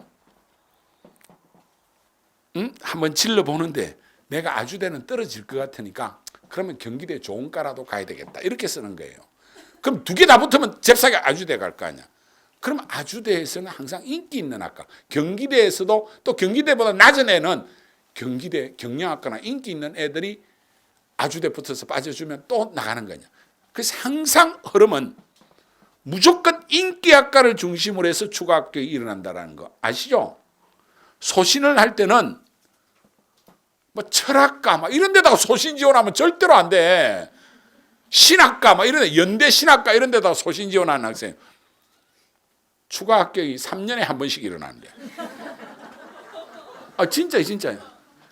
이과 같으면 실내 디자인 이런 데 연대 같은데 거의 안 일어나요. 근데 그런 데다가 소신이라고 쓰지 않는다고 이제 그 정도는 아는데 그래서 그런 기본적인 걸 오늘 밤에 알고 가시면 된다. 자, 그다음에 영어 반영 방법이 대학마다 다른데 올해 이제 영어가 작년보다는 어떻게 되겠어요? 영어가 주는 영향력이 작년보다 크겠어요? 올해가 작년보다 크겠어요? 아니면 작을 것 같아요. 올해는 좀 작년보다 영향력이 작습니다. 왜? 작년에는 1등급이 한 4%, 5% 정도밖에 안 됐는데 올해는 7.43. 이게 한 8%까지 나올 거라 했는데 생각보다는 조금 덜 나왔는데 그래도 1등급 받은 애들이 상당히 많으니까 작년 같으면 2등급 애가 올해 1등급이 됐으니까 1등급과 2등급의 점수 차이 나는 게 없어졌잖아요. 영향력은 작년보다 작다. 그렇지만은 대학에 따라서는 차이가 많이 난다. 근데 반영하는 방법은 점수를 가산하는 데도 있고 감점하는 데도 있고 반영 비율도 있는데 그러면 비교적 점수 차이가 큰데 영향력이 큰 대학 같은 데는 연대 같은 데는 1등급과 2등급이 5점 차이가 납니다. 경희대는 8점이 차이 나요. 그런데 고대는 감점을 하는데 1점밖에 차이 안 나. 건국대도 1, 2등급 자연계는 점수 차이가 하나도 안 나. 물론 수의학과 같은 데는 4점 차이가 난다. 그래서 대학마다 영어를 가지고 반영하는 비율이 다르다. 그러면 내가 영어를 못 쳤다 하면 반영 비율이 낮은 데를 손해를 덜 보는 데 써야 되겠죠. 영어를 내가 1등급 받았다. 그러면 빵빵하게 1등급만 가지고 노릴 수 있는 데를 노리면 예를 들면 이런 데가 있어요. 영어 1등급만 갈 수 있는 모 대학 학과가 있어요. 혹시 아시는 분 손 들어보세요. 이 대학 학과는 별로 좋은 대학은 아닌데 영어 1등급 아니면 절대로 원서를 못 써. 자, 이렇게 세부적인 게 있단 말입니다. 그래서 계속 공부를 하셔야 돼요. 우리 애는 영어만 1등급 받고 완전히 다른 거 다 조졌다. 그런데 이 대학이 영어 1등급을 요구해. 인천대 국제통상학과가 그거는 영어 1등급 아니면 원서를 쓸 수가 없어. 근데 생각보다 나머지 과목은 못 친 애들이 많이 오겠죠. 그죠? 그럼 우리 애가 영어 1등급이고 나머지는 좀 못 쳤는데 애매할 정도면 의외로 거기 가서 붙을 수도 있고 또 거기에서 추가 합격이 일어날 수도 있고 이런 상황들을 우리가 생각을 해볼 수 있다는 겁니다. 그래서 영어의 영향력이 대학에 따라 다르다 하는 걸 알아주시면 되겠고요. 그래서 이걸 다음 페이지에 보면 이게 74페이지 자료집에 나와 있는데 쫙 정리를 해놓은 겁니다. 예를 들어서 경희대 같으면 1등급하고 2등급 점수차가 8점. 그 다음에 여기 몇 점입니까? 여기는 점수가 더 차이 나네요. 14점 차이. 이런 식으로 점수차가 쭉쭉쭉 난단 말입니다. 그럼 경희대 같은 학교는 영어의 등급 차가 의외로 많이 난다. 근데 고대는 별로 안 나죠. 고대 오는 애가 뭐 3등급은 없을 거니까 1점밖에 차이 안 난다는 이야기겠죠. 그다음에 동국대 같은 경우에는 2점씩 차이 나다가 3등급하고 4등급은 6점 차이가 난다든지. 이게 구간마다 다 다르게 돼 있어요. 그래서 배치표의 대충 점수는 실제로는 이런 모든 요소를 다 반영해 보면 절대로 맞을 수가 없어요. 그러니까 꼭 참조만 하셔야 됩니다. 예. 자, 그 다음에 나머지 대학도 다 정리해 놓은 거고요. 그래서 예를 하나 들면 경희대를 썼다. 어떤 학생 A 학생과 B 학생이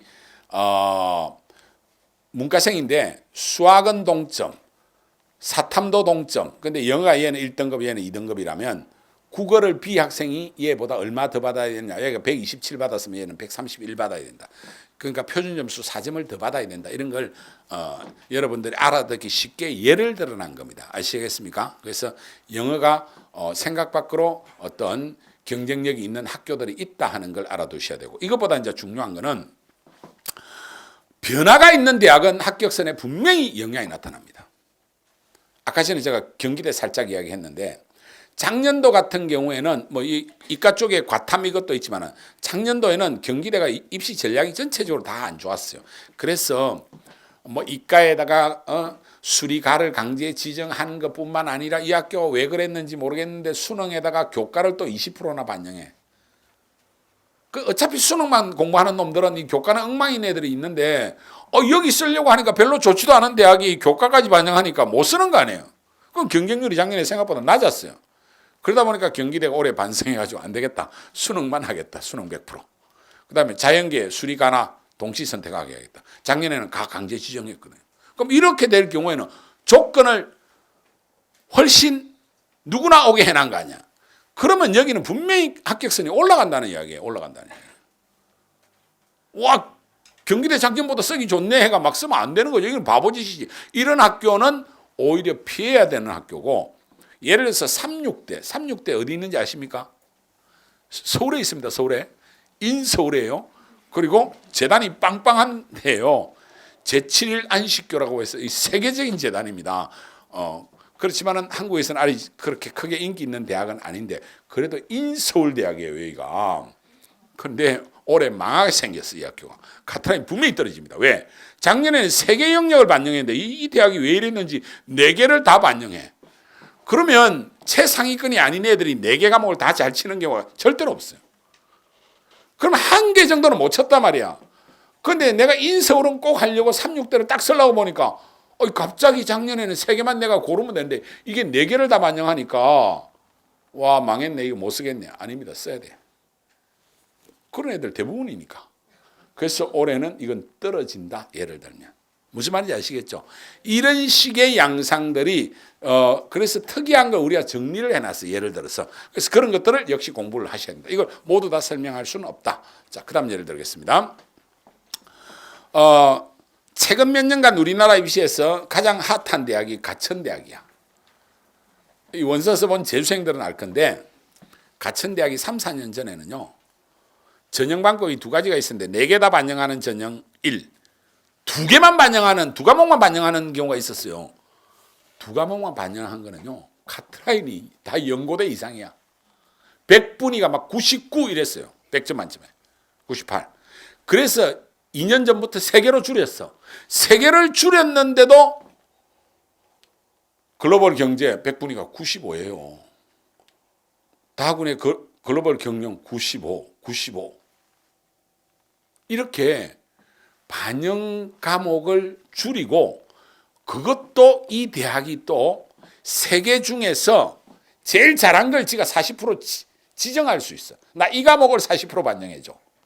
난 요건 30%, 요건 20%, 요건 10%, 뭐 이런 식으로 40%, 30%, 30% 이렇게 했어요. 작년에. 그러니까 40%, 30%, 30%, 그럼 100이죠. 올해는 조금 더 올라갈 거야. 40, 40, 20 이렇게 했어요. 그럼 잘난 거 2개만 40 딱 하는 거예요. 이런 식으로 3개 영역에서 반영 비율을 정한 게 아니라 학생이 정하게 만들어놨어요. 그러다 보니까 자기 점수를 더 코디하기가 쉽잖아.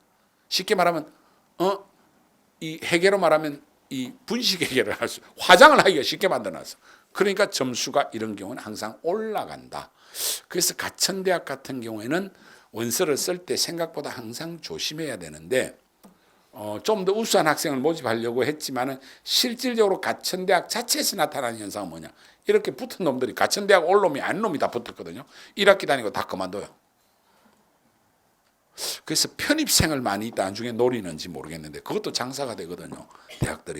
대학들이 보면요, 대학 입시를 가지고 대학이 학생을 잘 양성하고 우리나라의 인재를 키우는 데가 아니고 대학 입시만 딱 놓고 순전히 장사꾼들이에요.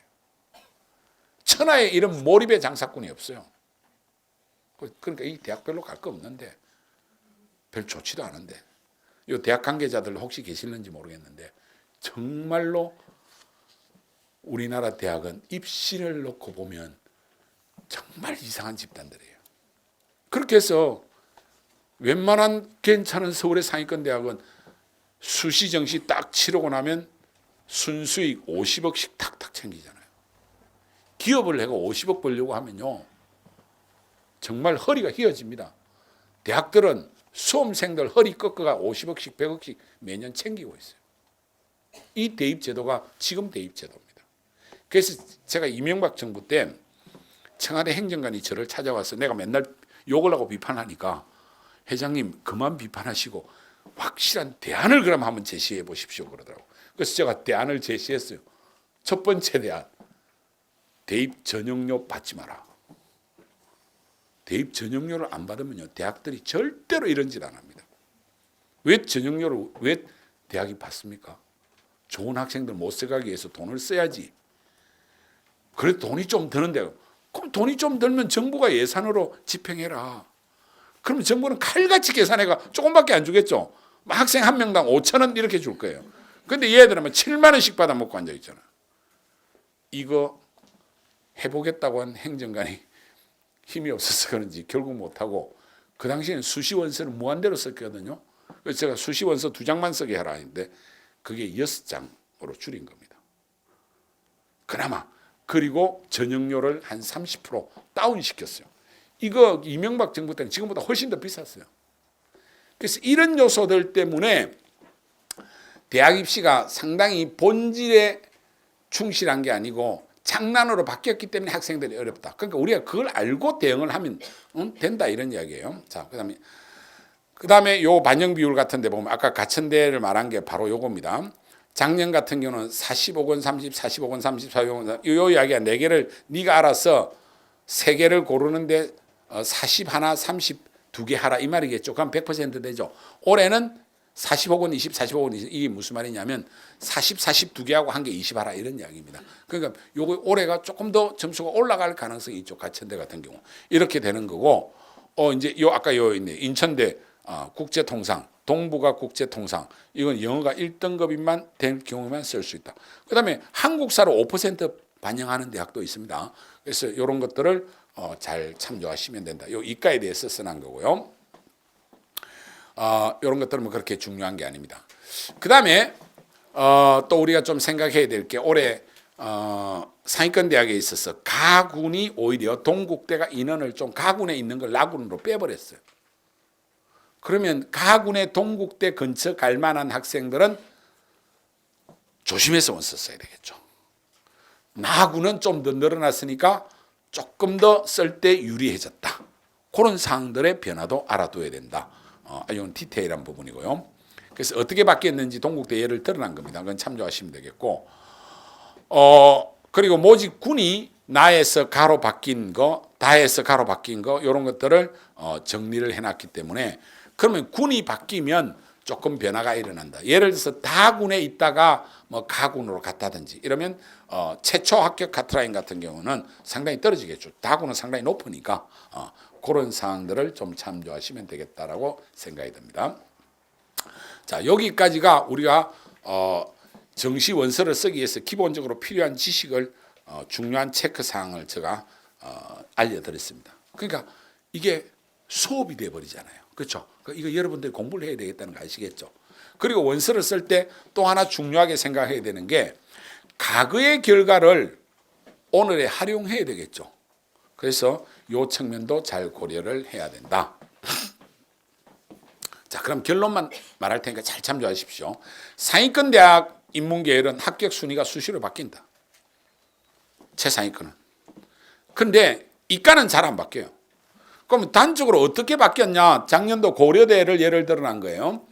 자, 경영학과가 최초 컷은 당연히 제일 높겠죠. 경영학과가.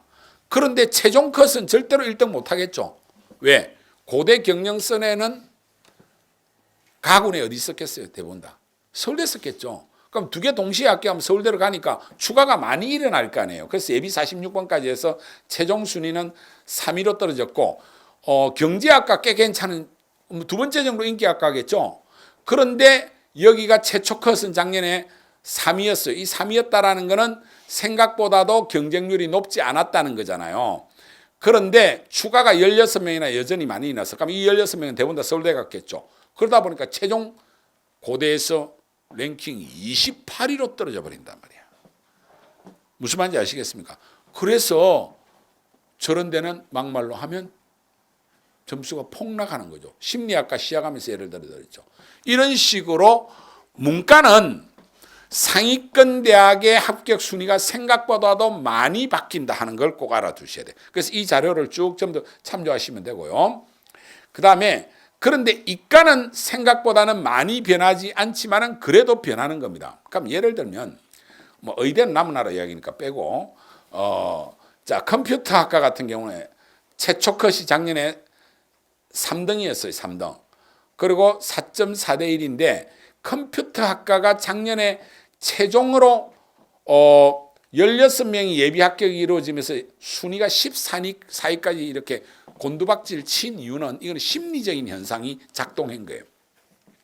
작년에 보니까 우리 메가스터디 자료집에도 그 이야기를 써놨고 언론에서도 계속 그 이야기하고 4차 산업혁명과 관련해서 요즘 가장 인기 있는 과가 컴퓨터공학과, 컴퓨터 관련 과잖아요. 그러면 학생들이 거기에 많이 몰릴 거다. 미래지향적인 과니까. 그러면 많이 몰리면 경쟁률이 올라가면 카트라인이 올라갈 거다.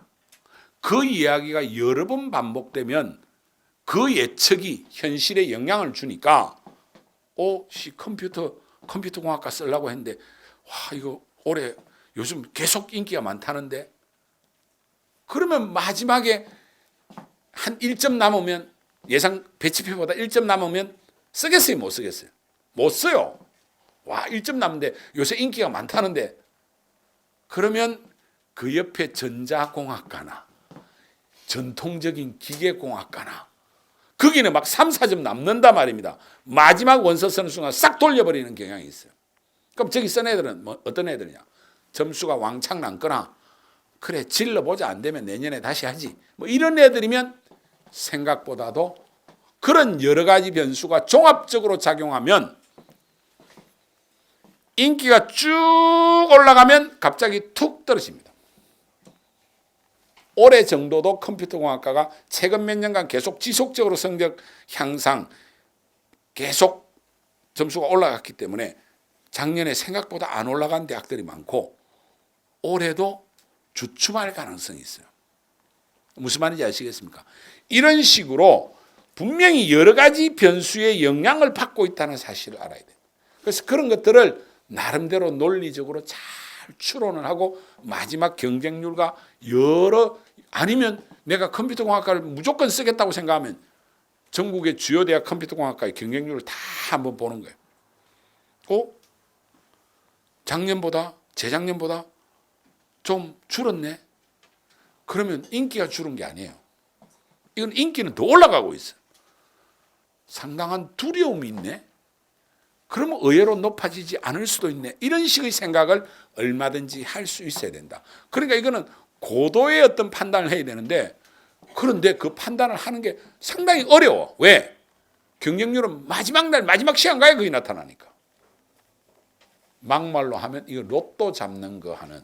그래서 우리 남윤건 소장님이 좀 있으면 자세히 설명해 줄 건데 우주의 기운을 받은 사람만이 좋은 결과를 얻을지 모릅니다. 그 이야기를 여러 번 썼는데 하여튼 그만큼 지금 입시 정시는 복잡한 변수들이 있다 이렇게 생각하면 됩니다. 그래서 상위권 대학의 문과는 합격선의 영향의 변화가 생각보다 크고 자연계열은 생각보다 크지 않다. 그건 항상 변화는 일어난다 이렇게 생각하시면 됩니다.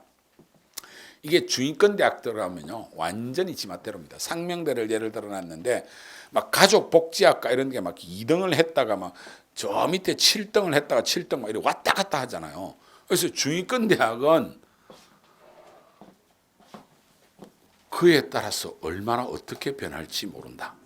그러나 아주 전통적인 경영, 전자공 이런 좀 두툼한 이름을 가지고 있는 이런 과들이 있잖아요. 이런 과들은 생각보다 변화가 좀 덜하고 이름을 섹시하게 만들어가지고 이렇게 좀 뭔가 끌어들이고 한 데는 확 올라갔다 확 지어박다가 난리를 치는 경우들이 중위권 대학들은 생각보다 많이 있다. 이렇게 생각하시면 됩니다.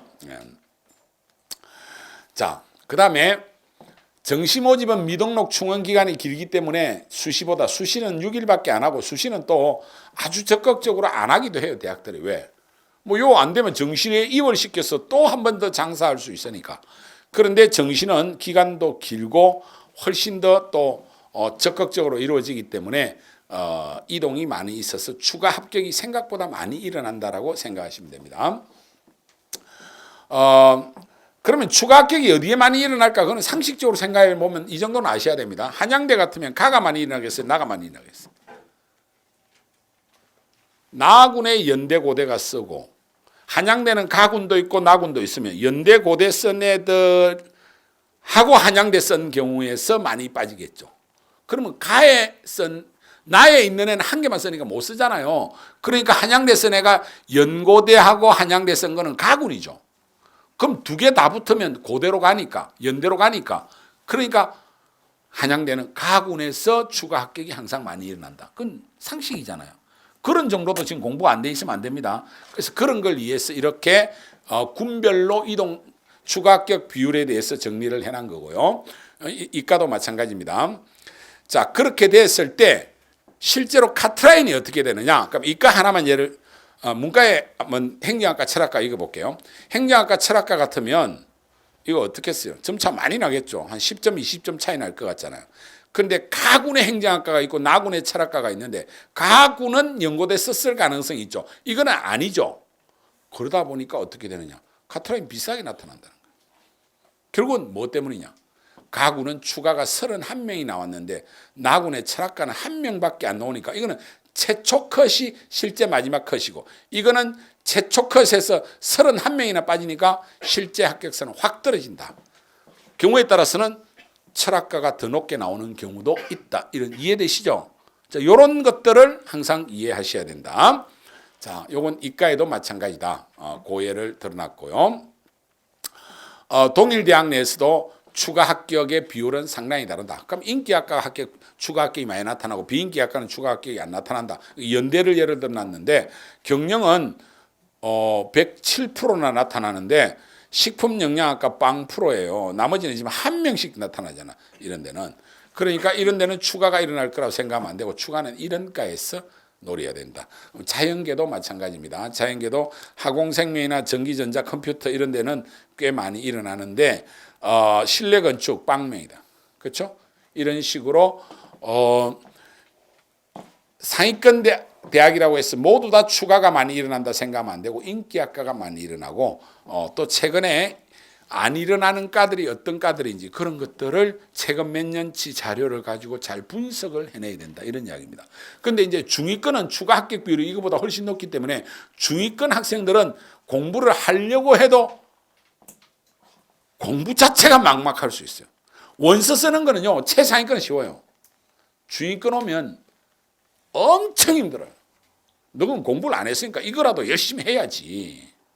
그렇게 생각하고 중위권 학생들은 정말 원서 쓰는 데 있어서 공부는 최상위권 학생답게 한번 해보셔야 돼. 최상위권 학생처럼. 그렇게 안 하면 중위권은 진짜 로또 잡는 것밖에 안 된다. 차라리 저 점집에 가서 물어보는 게 더 답이 나올지도 모릅니다. 그럴 정도로 복잡합니다. 그러나 그건 답이 아니죠. 그죠? 그래서 여러분들의 노력이 필요하다는 이야기를 말씀드리겠고요. 지금 여기에 예를 들어서 연고대를 놓고 봤을 때 원서 쓰는 사람의 심리 상태를 제가 그림으로 그려놨는데 예를 들어서 여기가 배치표상의 합격선이다 하면 실제로 원서를 쓰는 경우에는 보면 점수가 딱 그 점수대는 거의 한 명도 안 쓸지도 몰라요. 배치표 딱 걸리는데 불안해서 어떻게 써요? 1점 남은 애들도 잘 못 써요. 2, 3점 좀 써요. 3점 이상 남은 애들은 자신감 있게 써. 그거보다 더 높은 애는 없으니까 이게 딱 보면 이렇게 돼. 분포를 보면 요렇게 양쪽으로 그린다면 항아리 모양으로 이 카트라인 근처는 별로 없어요. 그러다가 또 밑에도 이렇게 되겠죠. 호리병 모양.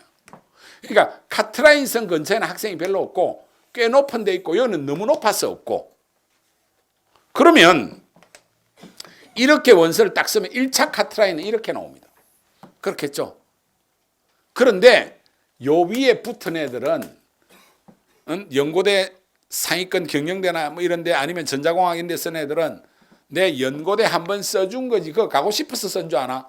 가군에 서울대가 다 서울대로 도망가 버리잖아요. 이과 같으면 의대로 도망가 버리고 그러면 이게 쭉 떨어지는데 여기가 별로 없잖아요. 없기 때문에 이게 생각보다도 팍 떨어진다. 그러니까 카트라인 근처에 학생이 별로 없다는 사실을 꼭 아셔야 돼. 최상위권 대학. 이해되셨습니까? 그래서 최상위권 인기학과가 저렇게 떨어지는 거예요. 그런데 비인기학과는 이 모양이 이렇게 안 나올 거 아니에요. 비인기학과는 어떻게 나오겠어요? 이 근처에 다 몰려있어요. 이 근처에. 그래서 1차 카트라인도 예상보다 한 1점 높아. 한 놈도 안 빠져나가 그대로구나. 한두 명 빠져가가지고 한 1, 2점밖에 안 떨어져. 무슨 말인지 아시겠죠? 비인기학과는 다 몰려 있다니까, 이 근처에. 근데 인기학과는 호리병 모양으로 구조를 가지고 있다. 이게 사람의 심리 상태라는 거죠. 이해되셨습니까?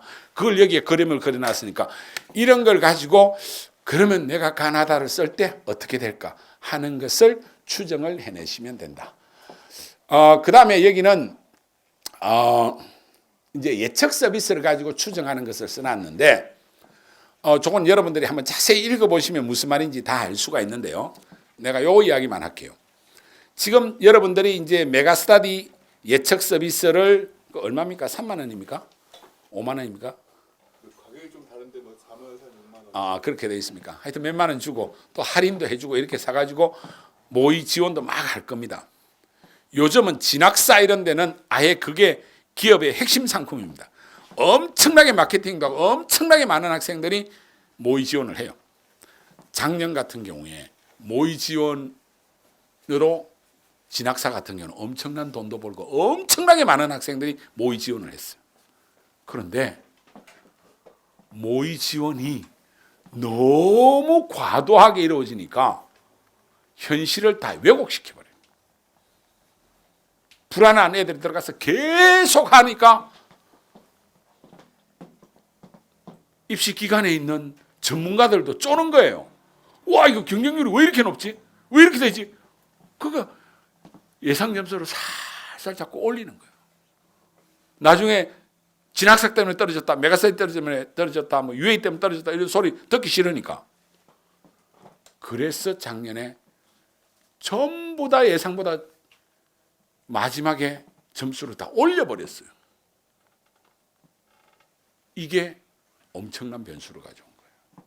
한쪽으로 쏠리고 어떤 대학은 팍 떨어지고. 그래서 SNS상의 이런 발달, 그 다음에 기술적 발달에 의해서 예측 서비스가 과도하게 이루어지다 보니까 왜곡이 오히려 심하게 일어나더라. 도리어 안 맞는 경우가 더 많이 생기는 기이한 현상이 일어나는 거예요. 무슨 말인지 아시겠습니까? 이게 정말 AI의 엄청난 뛰어난 기술을 가지고 허수도 찾아내고 정말 알파고 같은 놈이 있으면 이 답을 찾을지 모르겠는데 지금 현재 입시 기간의 단순한 실력 가지고는 훨씬 더 왜곡이 심하게 일어나더라. 그래서 입시 기관들의 예측을 그대로 믿기 어려워져 버렸다라는 것도 아셔야 됩니다. 상식적인 데를 벗어나는 경우들이 최근에 1, 2년 사이에 심하게 일어나고 있다. 그래서 본인의 노력이 더 중요해졌고 오히려 특정 대학, 특정 학과의 학생들이 자꾸 몰리고 예측 서비스에 의해서 점수가 과도하게 자꾸 올라간다. 쫄지 말고 노려야 돼. 다 쫄아서 딴 데 도망갈 가능성이 많잖아요. 무슨 말인지 아시겠습니까? 그런 식으로 정말 그 서비스를 이용하고 여러 가지 이 SNS상에서 입시 정보들이 돌고 있을 때 그걸 읽어내는 능력을 고도의 능력으로 읽어낼 필요가 있다. 그렇지 않으면 심리전에서 말린다. 그래서 일단 본인이 심리적으로 단단한 무장을 하고 이 전체 판을 읽는 연습을 해야 된다. 절대로 흔들리지 말고. 그런 상황들이 최근에 나타났다는 것들도 제가 말씀드리고 이 부분은 쭉 넘어가도록 하겠고요. 모의 지원에서 절대적으로 맞는 거 한 개는 있다. 뭐가 절대적으로 맞느냐? 경쟁률은 맞을 수 있어요. 모의 지원에서 경쟁률이 너무 올라간다.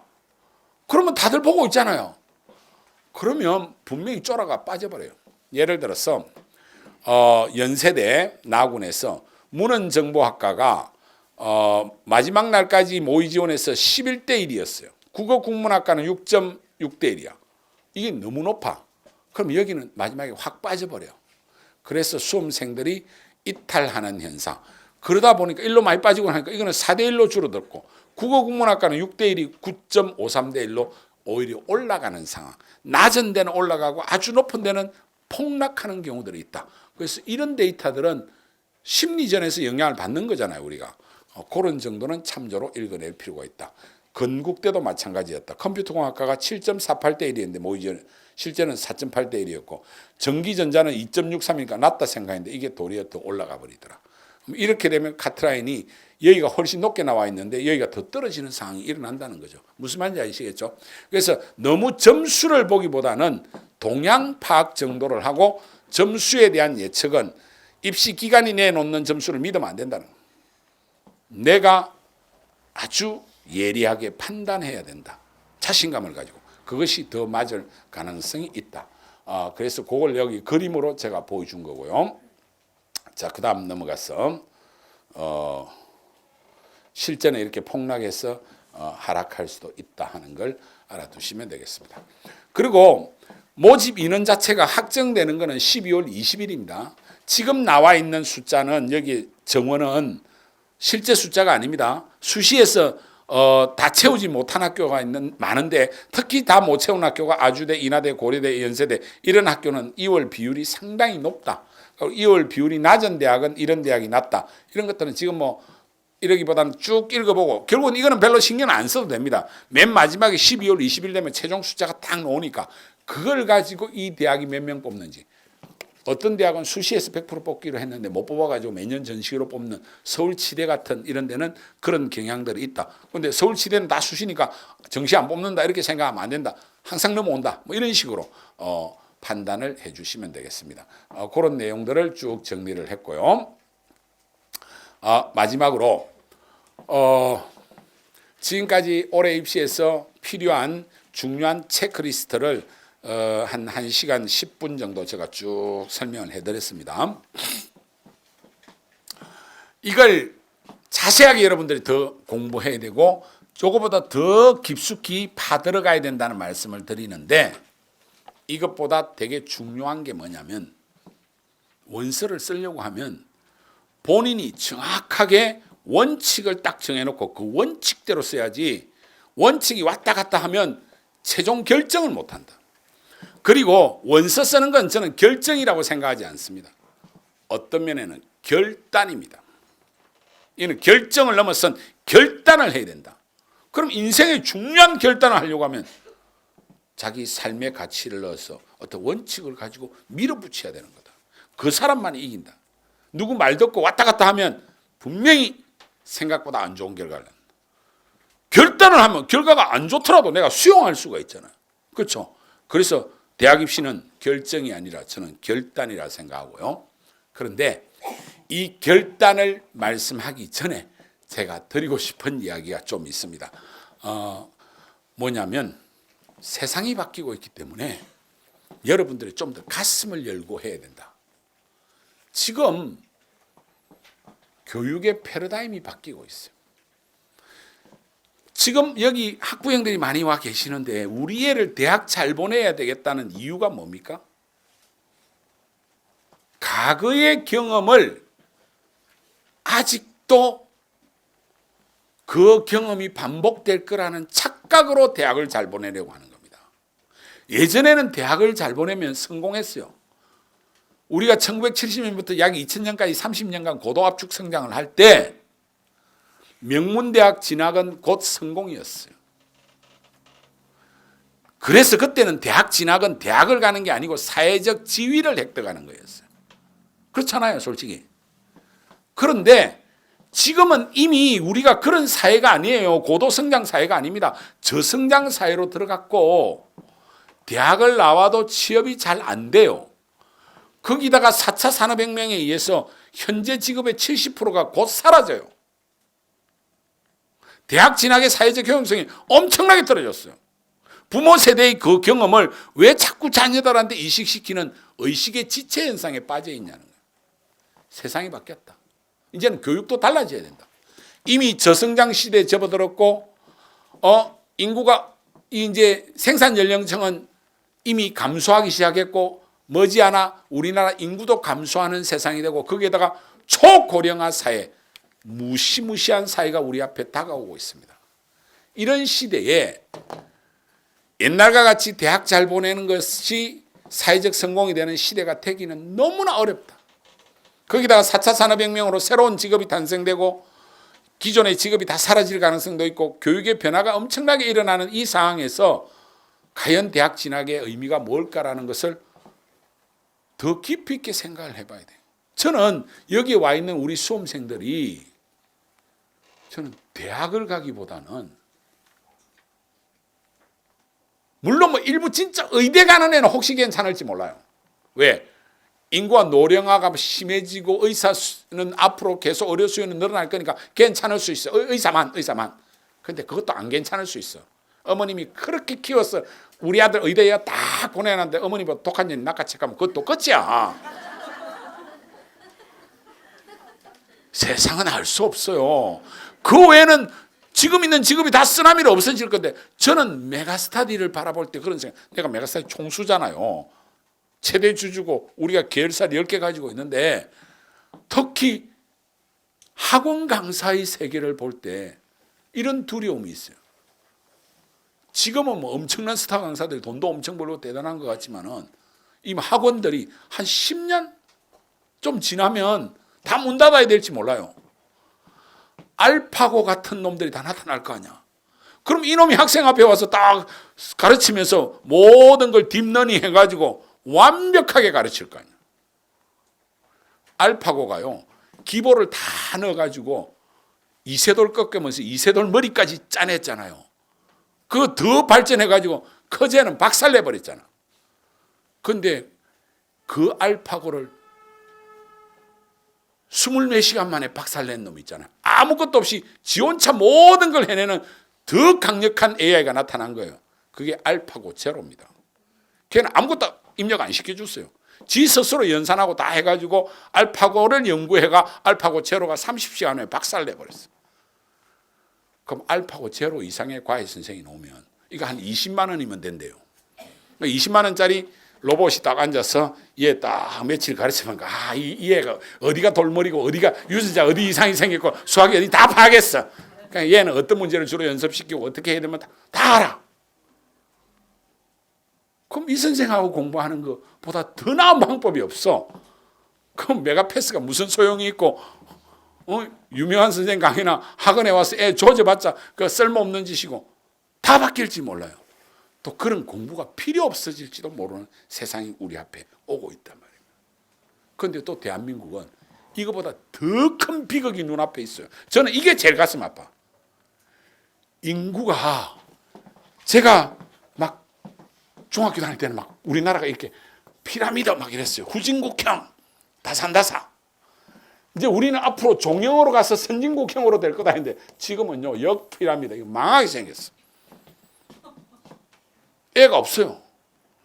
젊은 사람도 별로 없어. 일하는 사람도 별로 없어. 우와, 노인천국으로 바뀌고 있어. 그걸 나타내는 게 노령화, 노년부양비라는 건데 노년부양비는 15세부터 64세 사이 인구 분의 65세 이상의 인구수 곱하기 100이에요. 그런데 이게 생산 연령층인데 이거 지금 계속 이제 2년 전부터 줄기 시작했어.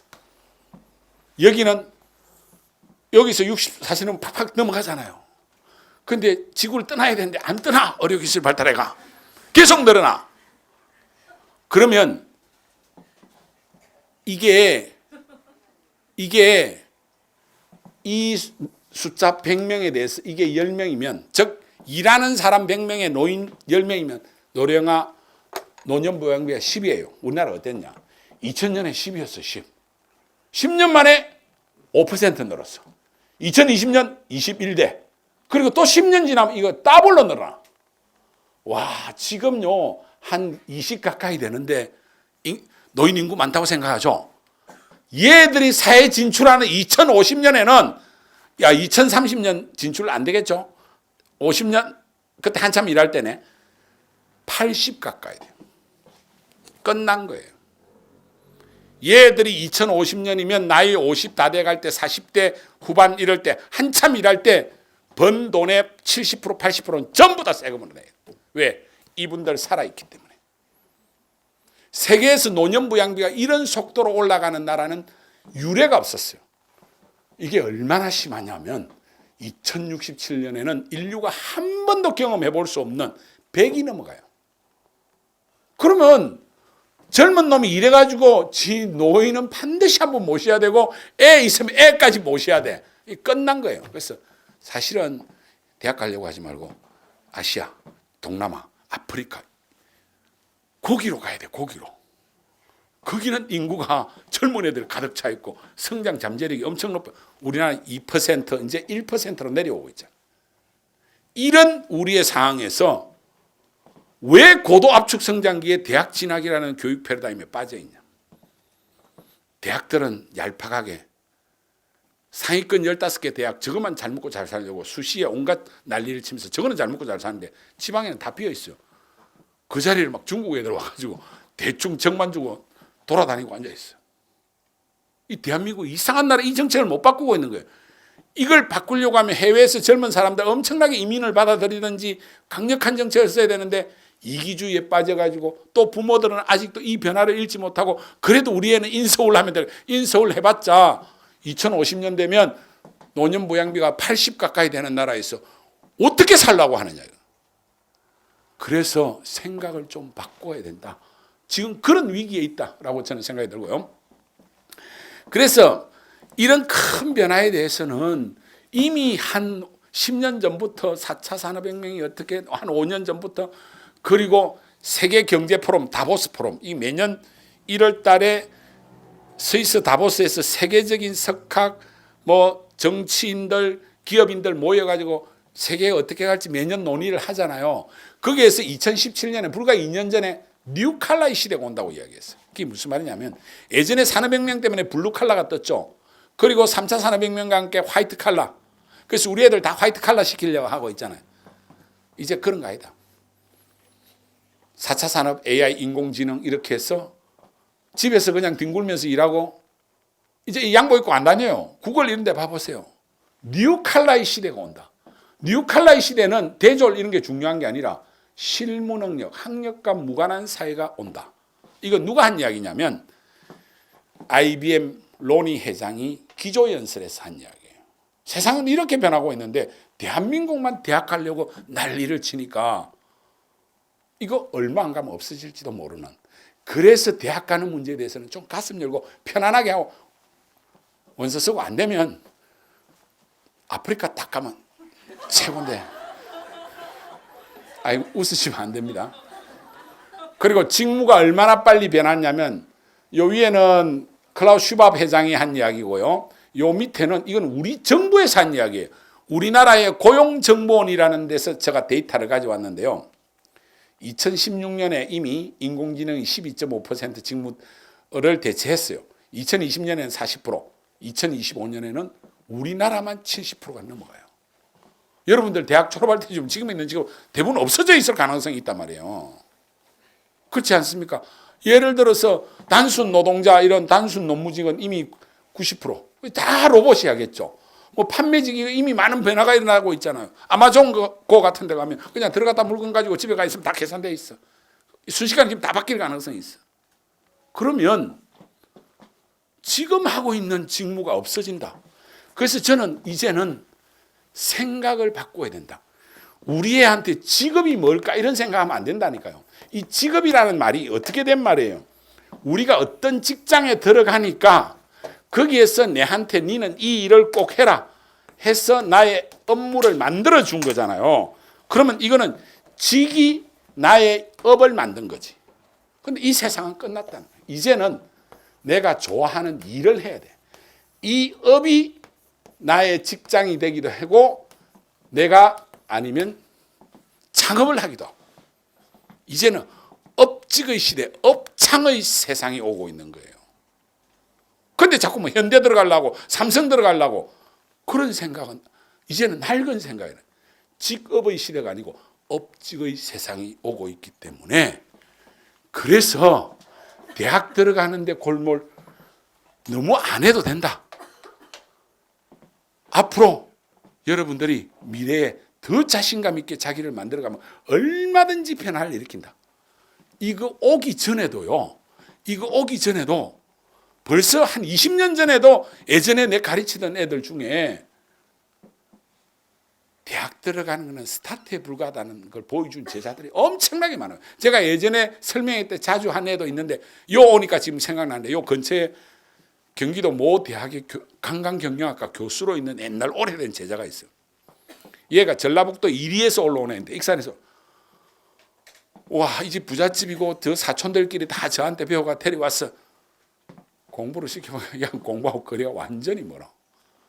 3수, 4수까지 했는데도 수학은 때려주기도 안 돼.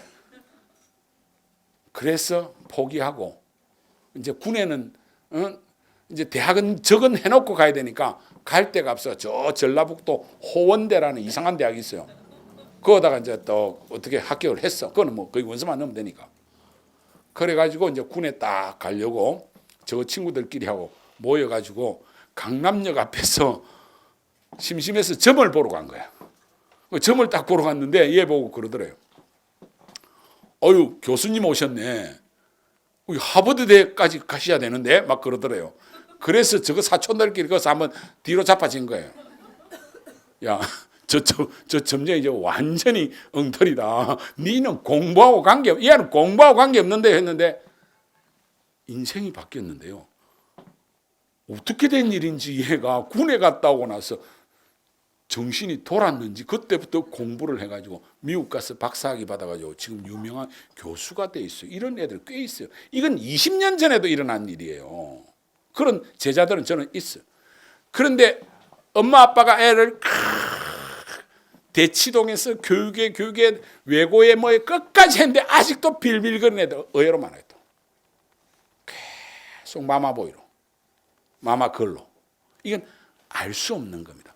그런데 그때도 그랬는데 지금은 그냥 쓰나미로 그냥 다 썰어버린다니까요, 세상.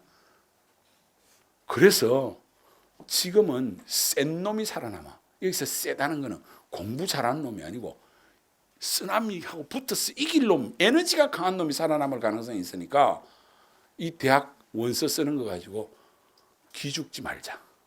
기죽어서 쓰는 놈은 로또를 잡아도 별 볼 일 없고 기죽어서 떨어지는 놈은 그래도 이 변화에 파도를 타는 놈, 편승하는 놈이 되면 4차 산업 이거 아무것도 아닐 수도 있다. 그러나 놀랍게도 지금 직무는 변하고 있다. 자, 그래서 앞으로 뭐 위기 직업의 8선, 유망 직업 10선 이런 거 제가 정리해 놨는데요. 이건 뭐 인터넷에 찾아보면 많이 있습니다. 정부에서 한 이야기고요. 그래서 이제 생각을 바꾸셔야 돼요. 앞으로 생산은 전부 로봇이나 인공지능들이 다 할지도 몰라요. 이 생산이라는 게 뭐냐면 가치를 더하는 겁니다. 예를 들어서 밀가루를 가지고 빵을 만들어서 100원어치 사와가 200원짜리 빵 만들면 100원이 가치가 증가되었기 때문에 그걸 부가가치 100을 생산이라고 그래요. 근데 이거 다 기계들이 다 할 거 아니에요. 그럼 인간들은 할 게 별로 없죠.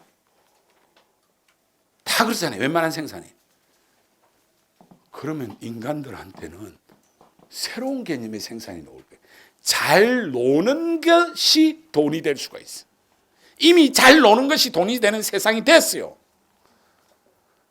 애들 중에 보람이 봐봐, 보람이. 그 한 달에 40억, 50억씩 벌어요.